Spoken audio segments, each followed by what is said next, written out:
Paravaraṇāṃ param aste kaivalya sangitaha kevalanubhavananda sandoho nirupadhikaha. Paravaraṇāṃ param.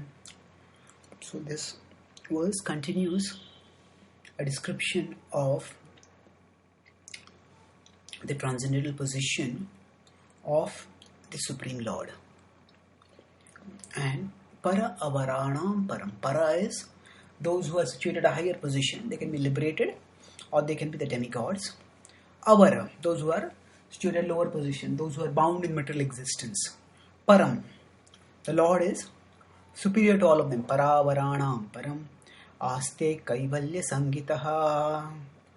This Lord is aste, situated in existence, kaivalya sangita, situated in liberated existence.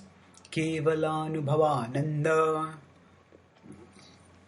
Kevala refers to pure without material tinge. Anubhavananda, the experiencing pure bliss. Anubhava, experience. Ananda. Sandoho nirupadhikaha. Sandoho, incomplete, totality of this Lord is nirupadhikaha, is without any upadhi, without any designation. So the Brahmana is here describing how the Lord relates with people in this world, or rather relates with the world. And he is drawing this lesson from a spider, which he will mention 3 verses later. Now, the question of God's nature and God's relationship with the world is a philosophically complex question on which different scholars or different schools of thought have come up with different ideas. The Bhagavatam explains how God is immanent as a super soul, but is also transcendent as Bhagavan. And paravaraṇāṃ param. Krishna talks in the Bhagavad Gita how dvā vimau purushav loke ksharaschakshara eva shaha ksharaha sarvāni bhūtāni kūtastho akshara uchyate. So he says that there are 2 kinds of living entities, kshara and akshara. Prabhupada translates them as liberated and entangled. And he says uttama purusha tvanyaha, that the uttama purusha is somebody else, third person. And Krishna makes it, that is the, so this is 15.12, 15.13, 14, sorry, 15.16, 17, 18. And so 15.18 states clearly that Krishna says, Yasmat ksharamati-toham akshara-dapi chottamaha, that I am beyond the kshara and I am beyond the akshara. So paravaraṇāṃ param aste kaivalya sangitaha. So he's beyond the bound and he's beyond the liberated.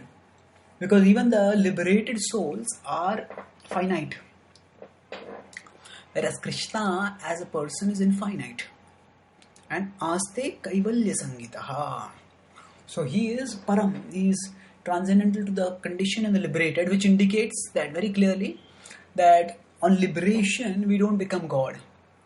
We still remain separate and we strive towards perfection. Aste kaivalya sangitaha. We are so the Lord is situated eternally in the state of liberation, that is the state of spiritual world, in the spiritual world, which is in a liberated atmosphere. But he is not just situated in the liberated atmosphere. He is the source of liberation. He is the giver of liberation. He is the shelter of liberation. And is he just passive existence? No, he is ecstatic existence. So kevala anubhava ananda. So ananda he experiences kevala. It is pure. Kevala ananda. Only happiness. In this world, whatever pleasure we get, that pleasure is contaminated by misery. Because we experience some pleasure for some time, but after that, that pleasure doesn't last for long. And after that, the pleasure becomes lost. And once the pleasure is lost, the pleasure is temporary, pleasure goes away, and that pleasure often breeds misery. So, Keval Anubhavananda. So, what we need is, what the Lord experiences is, He experiences pure bliss eternally. And Sandoho Nirupadikaha. He is free from all designations. He's completely pure, completely transcendental. And now, when in this world there can be different religions, and different religions claim that God has spoken to them, and often they claim God has spoken only to them, and God cannot be designated by anything in this world. God cannot be designated even by a religion. So, to say that God belongs to a particular religion is to misunderstand God completely. Because Sandoho Nirupadhikaha. He has no upadhi, and religion is also upadhi. So sometimes we may use the word Christian God or a Hindu God or a Muslim God. But this is not actually the Christian God or Hindu or Muslim God. It is, we could say, the Christian conception of God. Although in normal usage, we may use its shorthand as Christian God or Hindu God. But actually there is only one God, and that God is the Supreme Being. And that God may be conceived differently in different traditions. Or even if we say it's not just a conception, it's a revelation. But even if there is a divine revelation, that revelation is given according to time, place, circumstance, and it is understood by people according to their qualifications. And that's why the element of conception, element of how a God is understood, always has some level of conception in it. So, Paravaranam Param Aste Kaivalya Sangitaha. So, that Lord is beyond the condition and liberated, is actually situated in as this foundation of liberation, experiences pure bliss, and is transcendental to all worldly designations. So, when we practice a particular path to attain God, we need to understand that the path is to guide us. The path is not to limit God. That means that it is not that God is available only through this path and not through any path.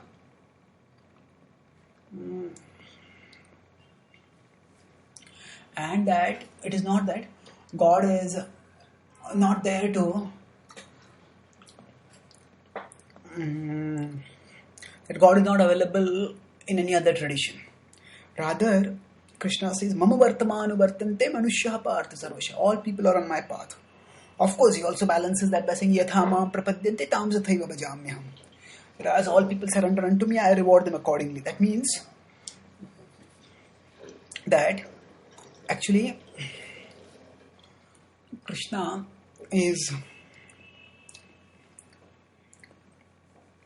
speaking over here that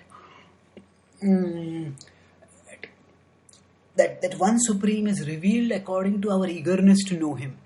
And that eagerness to know Him we express by our commitment to Him, by our surrender to Him. So essentially, by understanding that God is transcendental to all designations, and by focusing on that God, not on the just like Prabhupada would say that sometimes people from one religion go and destroy the holy place of another religion. So somebody may destroy a temple, somebody may destroy something like that, and they say we have destroyed your God, but God cannot be destroyed. God is only one. So when we have these sectarian conceptions of God, then our spiritual growth stays caught in sectarian limits. Whereas here it is said that Nirupadhikaha, and we also have the definition of bhakti as given Narad Pancharatra, that Sarvopadhi Vinirmuktam Tatparatvena Nirmanam Rishikena Rishikesha Sevanam Bhakti Richate. So bhakti is sarvopadhi vinirmuktam, that we break free from all upadhis. So not only do we not think that God is Hindu, we understand that I am not Hindu. Not only do we understand that God is not Christian, we understand that even I am not Christian. So we have to become we become upadhi vinirmuktam, because the Lord is nirupadhikaha. And by this was understanding God's transcendence to our material conceptions and seeking that God by following the transcendental process of bhakti, we can also come to the level of kevala anubhavananda. We can experience pure bliss eternally. Thank you.